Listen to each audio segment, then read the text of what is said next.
শাহবাগ চত্বর এলাকা।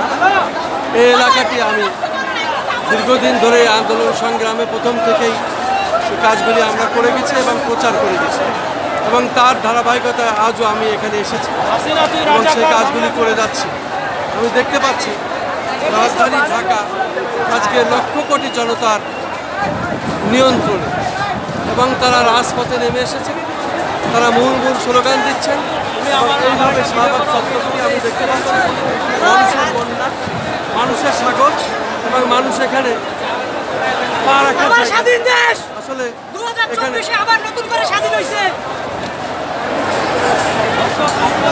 শুধু দর্শক আমরা দেখতে পাচ্ছি বিচিহ্ন দেখিয়ে যাচ্ছে, 2 আঙুল তুলে তারা বিচিহ্ন দেখাচ্ছে।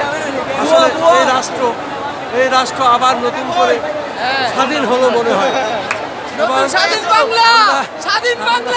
আমরা দেখতে পাচ্ছি আসলে রাজধানী ঢাকায় আজকে কোটি কোটি জনতা নেমে এসেছে। রাজধানী ঢাকাটা আসলে এমনই, এই কবি নজরুলের এই বাংলাদেশ, এই কবি নজরুলের বাংলাদেশ, জাতীয় কবি নজরুলের বাংলাদেশ। এবং আমরা দেখতে পাচ্ছি আজকে রাজধানী ঢাকা সাধারণ জনতা যেভাবে নেমে এসেছে, আসলে নতুন করে যেন এই দেশ স্বাধীন হয়েছে সে আনন্দ উল্লাস তারা করছে। এই শহীদের রক্তের বিনিময়ে তারা আজকে নতুন করে দেশ আবার নতুন করে যেন তারা বিনির্মাণ করছে, নতুন করে আবার দেশ স্বাধীন হলো। এই দেশ যেন আবার স্বাধীনতার সেই আনন্দ বয়ে আনছে, আমি সেটাই দেখতে পাচ্ছি। আসলে মানুষের মধ্যে একটি আনন্দের বন্যা বয়ে যাচ্ছে, আনন্দের যে আবেগ সেটাই দেখা যাচ্ছে। এবং প্রত্যেকে আমরা দেখতে পাচ্ছি তারা জাতীয় পতাকা কেউ পিঠে বেঁধেছে, কেউ হাতে তুলেছে,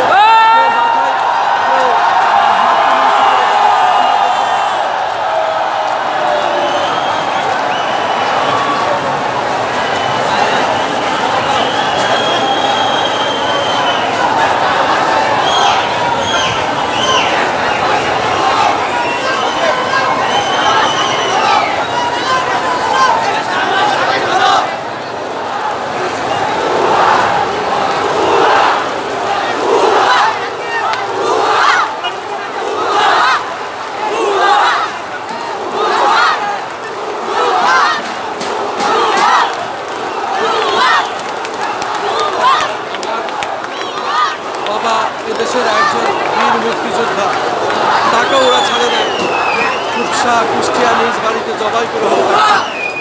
আমার ভাই বিশিষ্ট রাজনীতিবিদ এবং সে একজন মুক্তিযোদ্ধা, তাকেও ছাড়ে নেয় এই মাফিয়ারা, তাকেও নির্মম নৃশংসভাবে ষোলকোপা ঝিনাইদহ মালিকানা গ্রামে নিজ বাড়িতে হত্যা করে নির্মম নৃশংসভাবে। এই মাফিয়া ডনরা আমার ভাই একজন বিশিষ্ট রাজনীতিবিদ, ঠিকাদার, তার অনেক টাকা পয়সা লুটপাট করে নেয়। জয়নাল হাজারি, এদেশের এমপি মন্ত্রী এবং রাজনৈতিক কিছু নেতারা জড়িত, এরা জোর করে টাকা ব্যাংকের ম্যানেজার থেকে চেকে সই করে নেয় এবং বাড়িঘর লুটপাট করে, ব্যবসা প্রতিষ্ঠান ভাঙচুর করে। এভাবেই তারা দেশকে লুটপাট করে নেয়। এবং আজকেও আমরা দেখতে পাচ্ছি এই লুট থেকে এগিয়ে এসেছে।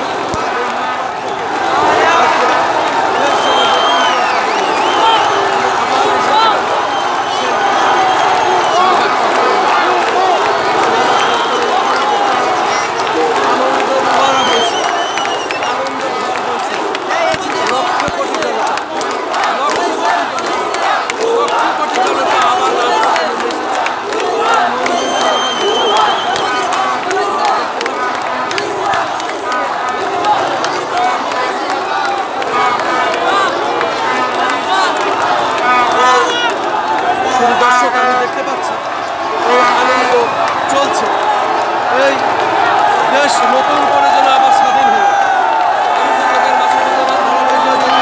করে গেছি আন্দোলন সংগ্রামে, তার ধারাবাহিকতা আজও করে যাচ্ছে। রবিউজ্জামান শিক্ষার্থী পরিষদ, বেগম খালেদা জিয়া মুক্তির দাবি পরিষদ, আরাফাত কামাল প্রকচিত পরিষদ, নিরাপদ বাংলাদেশ চাই, এর প্রতিষ্ঠাতা চেয়ারম্যান হিসাবে দীর্ঘদিন ধরে এই কাজ আমরা করে যাচ্ছি। বাড়িঘর ছাড়া হয়ে, বাবা ভাই হত্যা হয়ে এই এতিম অবস্থা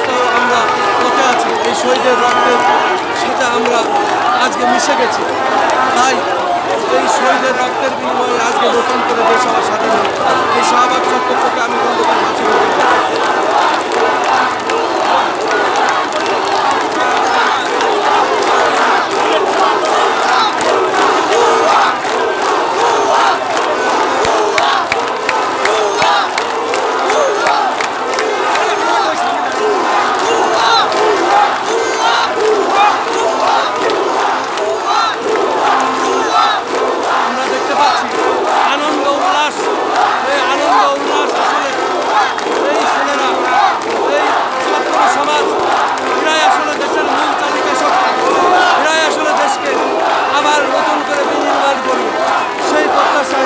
জাতি এখন অপেক্ষায়। আমি দেখতে পাচ্ছি লক্ষ কোটি জনতা রাজপথে নেমে এসেছে। রাজধানী ঢাকায় তাদের স্লোগান মুখরিত হয়েছে। আজকে মিছিলে মিছিলে মুখরিত হচ্ছে এই শাহবাগ চত্বর, এই শাহবাগ এলাকায়।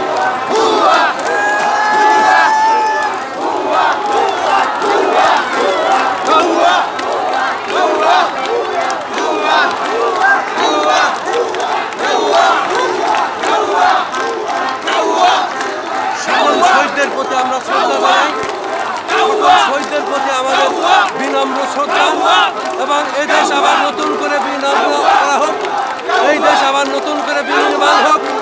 এই ছাত্র সমাজ প্রমাণ করলো, এই ছাত্র সমাজ প্রমাণ করলো যে মূল চালিকা শক্তি এই দেশের ছাত্র সমাজ, তারাই প্রমাণ করলো এই দেশ ছাত্র সমাজ, এই দেশের ছাত্র সমাজ আবার প্রমাণ করলো